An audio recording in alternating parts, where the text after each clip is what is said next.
او میرے بندو کیا تم بے خوف ہو گئے ہو جو ہے بالکل مطمئن ہو کر نافرمانی کرتے؟ تمہیں ڈر نہیں لگتا وہ آسمان والا کہیں ہمارے اوپر پتھروں کی بارش نہ کر دے؟ اور تم سے پہلے لوگوں کے ساتھ ایسا ہو چکا ہے. وَلَقَدْ كَذَّبَ الَّذِينَ مِن قَبْلِهِمْ فَكَيْفَ كَانَ نَكِيرٌ. تم سے پہلے بھی کچھ لوگ آئے جنہوں نے اللہ کا انکار کیا، جنہوں نے پیغمبروں کو نہیں مانا، جنہوں نے اللہ کی عدالت کا انکار کر لیا. فرمایا ان کو ہم نے صفحے ہستی سے مٹا دیا. فَمَا بَكَتْ عَلَيْهِمُ السَّمَاءُ وَالْأَرْضُ. ان پر نہ زمین میں کوئی رونے والا، نہ ان پر آسمانوں میں کوئی رونے والا، ان کا نام و نشان ہم نے مٹا دیا. اللہ کہتا ہے میرے بندے، میری بنائی ہوئی زمین، میرے بنائے ہوئے یہ آسمان، میرے بنائے ہوئے پہاڑ، کیا ان تمام چیزوں کے باوجود بھی تم اس پر جو رہ کر میری نافرمانی کرتے ہو؟ ہونا یہ چاہیے تھا کہ بندہ اللہ رب العالمین کی فرما برداری کرے. میرے ایمانی بھائیو، زندگی بہت مختصر ہے، زندگی کا کوئی بھروسہ نہیں کب میری اور آپ کی زندگی کی شام ہو جائے. جانے والا ہمیں ہر دن یہی پیغام دے کے جا رہا ہے کہ میں جا رہا ہوں، اور وہ منزل بھی ہمیں دکھاتا ہے کہ یہ تمہاری اصلی منزل ہے. اور بیوقوف وہ انسان ہے کہ جو دنیا کی اس خوبصورتی کے پیچھے اپنے آخرت کو تباہ کر دے. پروردگار کہتے ہیں جو دنیا کی زیب و زینت تمہیں نظر آتی ہے، انا جعلنا ما علی الارض زینت اللہ لنبلوہم ایہم احسن عملا. یہ دنیا کی جو خوبصورتی تمہیں نظر آتی ہے میرے بندے، یہ کس لیے ہے؟ یہ تمہاری آزمائش کے لیے ہے، تاکہ میں دیکھوں کہ اس خوبصورتی میں کون مست ہو کے اپنے رب کو بھول جاتا ہے اور کون اپنے رب کو یاد رکھ کر نیک عمل کرتا ہے. اور یہ دنیا کی خوبصورتی ہمیشہ رہنے والی نہیں. انا جعلنا ما علی الارض زینت اللہ لنبلوہم ایہم احسن عملا وانا لجاعلون ما علیہا صعیدا جرزا.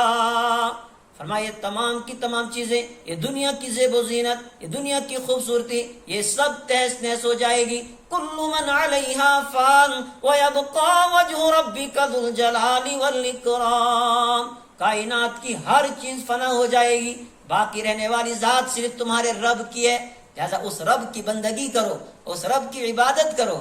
میرے اور آپ کے آقا رحمت دو عالم صلی اللہ علیہ وسلم کے پاس ایک صحابی آئے.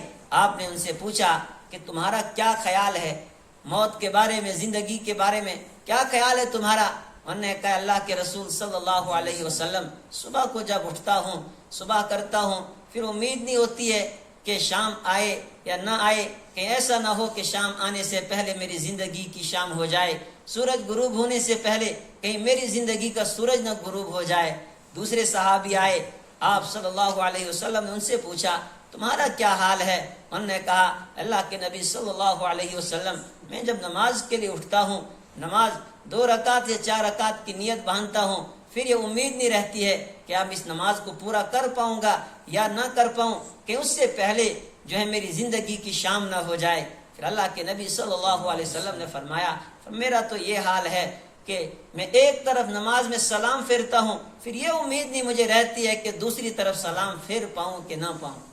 میرے ایمانی بھائیو، ہم جو ہیں بڑے بڑے پلان بنا رہے ہوتے ہیں کہ اب یہ کرنا ہے وہ کرنا ہے، اور اپنی آخرت کو ہم بھول جاتے ہیں، جبکہ موت کا فرشتہ ہمارے پیچھے کھڑا ہے.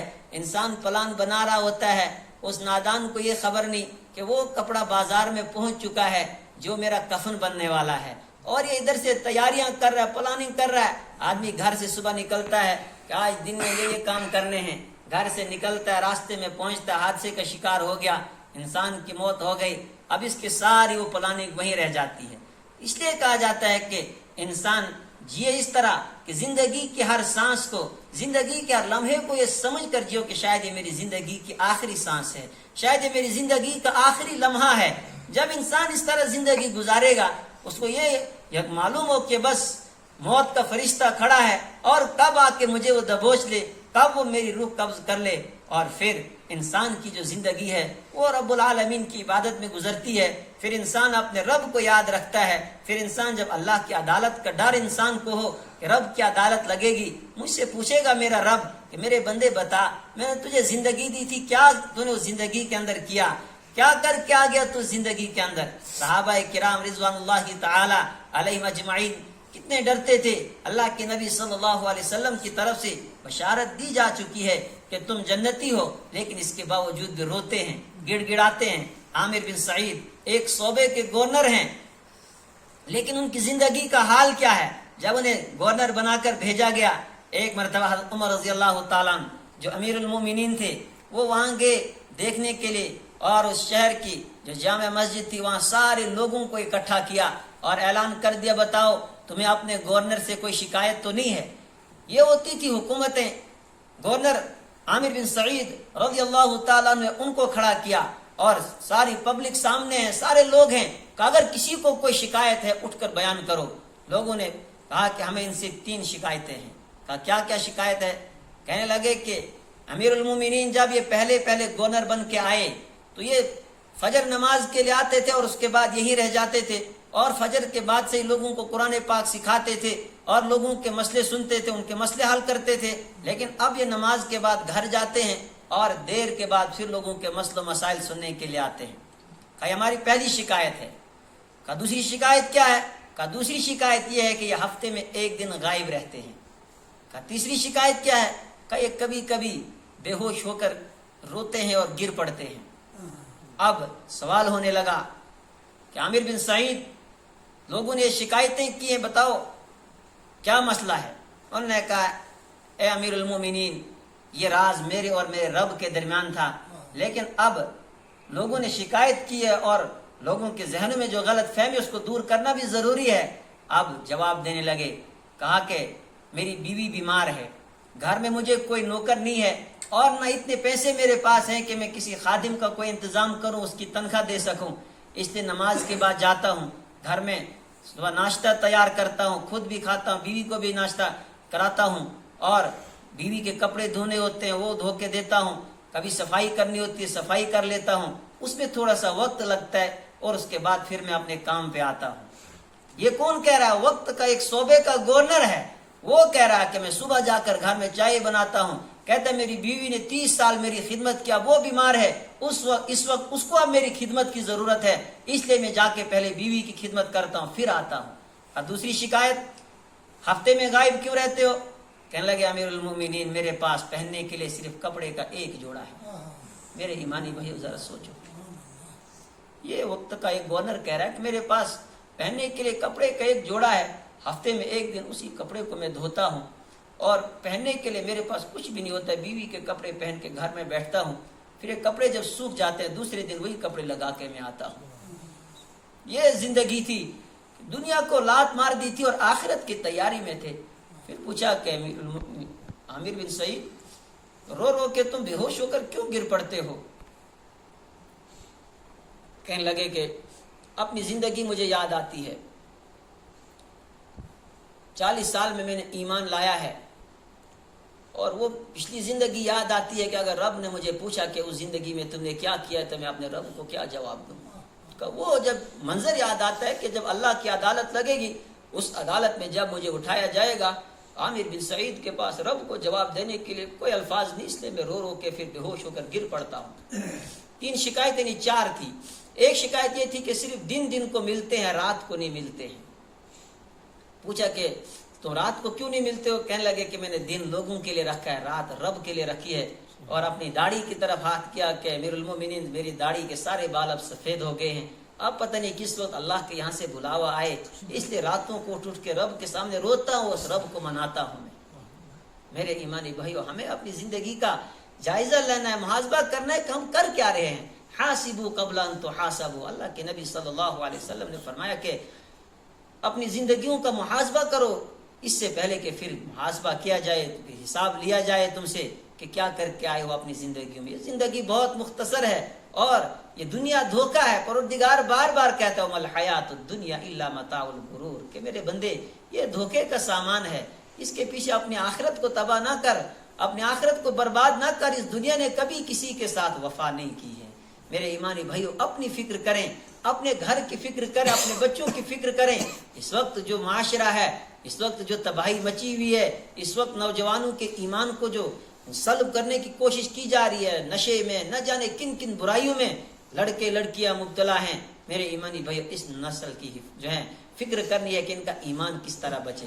اپنی اولاد پر آپ کڑی نظر رکھیں، خود اپنی نمازوں کا اہتمام کریں، قرآن پاک کی تلاوت کا آپ اہتمام کریں، زندگی بہت مختصر ہے، بہت مختصر ہے، جانے والے جا رہے ہیں۔ اور ان حالات میں آپ نے دیکھا کہ ہم نے اپنے آنکھوں سے کتنے جنازے دیکھے۔ قرآن پاک میں پروردگار نے منظر پیش کیا تھا آخرت کا، یوم یفر المرء من اخی و امہ و ابی، کہ جہاں باپ بیٹے سے، بیٹا باپ سے، بھائی بھائی سے بھاگے گا۔ کیا میں نے اور آپ نے وہ منظر دنیا میں نہیں دیکھا؟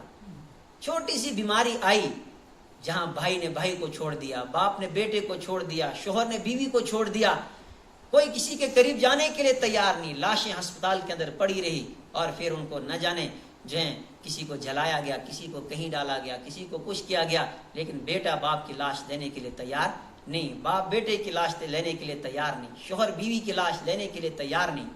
اس سال کی بات ہے، رمضان کے بعد ایک دن مجھے صبح کال آئی کہ ایک ڈیڈ باڈی ہے، ایک آدمی کا انتقال ہو گیا، وہاں کوئی ہے نہیں، جانا ہے۔ ہمارے آدمی پہنچے وہاں پر، دیکھا کہ اس آدمی کا جس حال میں انتقال ہوا وہ اسی حالت میں ہے، گھر میں نہ بیٹے نے ہاتھ لگایا ہے نہ بیوی نے، اس کا منہ کھلا ہے، ٹانگیں کہیں کی کہیں ہیں، بڑی مشکل سے اس کو سیدھا کیا گیا۔ اور پھر اس کے بعد ہم نے اس کی بیوی سے کہا کہ چلو آؤ اب آخری بار اس کو دیکھ لو، دور سے ہی دیکھو صحیح، لیکن اس نے کہا بہت دیکھا میں نے، آج تک نہیں دیکھنا، نہیں جاؤں۔ اس کے بیٹے کو ہم نے کہا آؤ آپ کو ہم کٹ پہنائیں گے، آپ نے اٹھانا نہیں، صرف دیکھو۔ بیٹے نے کہا میں نے بھی نہیں دیکھنا ہے۔ پھر اس کو ہم ہی نے اٹھایا اور لا کے اس کو دفن کیا۔ میرے ایمانی بھائی، یہ حالت ہے اس وقت، تو دنیا کی یہ حالت ہے اس وقت۔ اپنے ایمان کو بچانا، یہ وہ دور ہے جو فتنوں کا دور ہے، اس دور میں ایمان بچانا بہت مشکل ہے۔ اگر ہم ایمان بچا کے اس دنیا سے چلے گئے تو میرے ایمانی بھائیو وہ کامیاب ہیں۔ اگر ہم نے ایمان نہیں بچایا، اگر ہم اسی طرح دنیا میں مست رہے، ہم یہ سوچیں گے کہ پتہ نہیں جو ہے یہی دنیا سب کچھ ہے۔ دنیا کے لیے اتنا کرو جتنا یہاں رہنا ہے، آخرت کے لیے اتنا کرو جتنا وہاں رہنا ہے۔ یہاں کتنا آدمی نے رہنا ہے؟ 10 سال رہے گا، 20 سال رہے گا، 30 سال ہے، اس سے زیادہ 50 سال 60 سال، اس سے زیادہ آدمی نہیں رہتا۔ اور آخرت کی زندگی وہاں ہمیشہ ہم نے رہنا ہے، اس لیے اپنی آخرت کی فکر کریں۔ اللہ کے نبی نے فرمایا اذکروا حازم اللذات، لذتوں اور خواہشوں کو توڑ دینے والی چیز کو کثرت سے یاد کرو۔ پوچھا کہ وہ کیا چیز ہے؟ فرمایا موت۔ فرمایا اپنی موت کو یاد رکھو۔ جب آدمی یہ سوچے گا کہ مجھے مرنا ہے، اللہ کے سامنے جواب دینا ہے، ظاہر سی بات وہ کسی کا حق نہیں مارے گا، وہ جھوٹ نہیں بولے گا، وہ جو ہے بدکاری نہیں کرے گا، تو اس وقت پھر انسان ہر چیز سے اپنے آپ کو بچائے گا جب اس کو یہ ہوگا کہ رب کی عدالت لگے گی اور مجھ سے وہاں پر حساب لیا جائے گا۔ اس لیے اپنی زندگی کا ایک نظام بنائیں، ایک ترتیب بنائیں، آپ جو ہیں اپنی زندگی کے ایک معمول بنائیں۔ قرآن پاک کی آپ تلاوت کریں، جن نے قرآن پاک کو سیکھا ہے وہ قرآن پاک کی تلاوت کریں جتنا ہو سکے۔ اگر آپ کے پاس زیادہ ٹائم نہیں، 1 صفحہ 2 صفحہ 3 صفحہ روزانہ آپ اپنی زندگی کے ایک معمول بنائیں، یہ چیز ہے جو آپ کو وہاں کام آئے گی۔ اسی طریقے سے آپ تسبیحات کا جو ہے معمول بنائیں، صبح تیسرے کلمے کے ایک تسبیح پڑھیں، سبحان اللہ والحمد للہ ولا الہ الا اللہ واللہ اکبر۔ اسی طریقے سے آپ درود پاک رحمت دو عالم صلی اللہ علیہ وسلم کے مجھ پر اور آپ پر کتنے حق ہیں ہم سوچ بھی نہیں سکتے۔ اگر ان چیزوں کو میں بیان کرنے لگ جاؤں تو وہ ایک لمبی تفصیل ہے کہ اللہ کے نبی صلی اللہ علیہ وسلم نے اپنی امت کے لیے کتنی قربانیاں دی ہیں، کتنی قربانیاں دی ہیں۔ یہاں تک کہ میرے ایمانی بھائیوں، جب آخری وقت تھا، حدیث بہت تفصیل کے ساتھ ہے لیکن مختصر میں آپ کے سامنے اس کو بیان کروں گا۔ میرے اور آپ کے آقا رحمت دو عالم صلی اللہ علیہ وسلم اس دنیا سے تشریف لے جا رہے ہیں۔